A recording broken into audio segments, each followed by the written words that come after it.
Acid ব্যাটারিতে কেন পানি দেওয়া হয়? আপনারা দেখতে পাচ্ছেন এই ব্যাটারির মধ্যে পানি দেওয়া হচ্ছে। এইখানে মোট 92টা ব্যাটারি আছে, এগুলো সিরিজ কানেকশনে দেওয়া আছে। প্রতিটা ব্যাটারির ভোল্টেজ 1.2। সিরিজ কানেকশনের মাধ্যমে 92টা ব্যাটারি 110 ভোল্টেজ বানানো হয়েছে।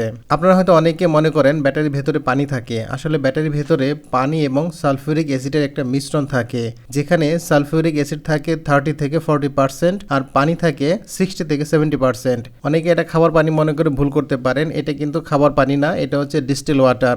যাই হোক, মূল কথা হচ্ছে ব্যাটারির ভেতরে আমরা যে পানি দেখতে পাই সেটা আসলে পানি না, সেটা মূলত সালফিউরিক অ্যাসিড এবং পানির একটা মিশ্রণ। আর এই মিশ্রণটাই হচ্ছে ইলেকট্রোলাইট। তো ব্যাটারি যখন চার্জ হয় তখন পানি ভেঙে যায়, পানি খরচ হয়, মানে পানিটা তখন কমতে থাকে। কিন্তু ভেতরে যে অ্যাসিড আছে এই অ্যাসিডের লেভেল কিন্তু কমে না, শুধুমাত্র পানিটা কমে যায়। এই জন্য মাঝে মাঝে আমাদেরকে পানি দিয়ে এই লেভেলটা ঠিক রাখতে হয়। তো ব্যাটারির মধ্যে লেখা আছে, দেখুন এখানে উপরে ম্যাক্সিমাম লেভেল আছে আর হচ্ছে মিনিমাম লেভেল আছে। আমাদের সর্বোচ্চ ম্যাক্সিমাম লেভেলে রাখতে হবে। ম্যাক্সিমাম লেভেলের বেশি পানি দেওয়া যাবে না আর মিনিমাম লেভেলের নিচেও নামানো যাবে না।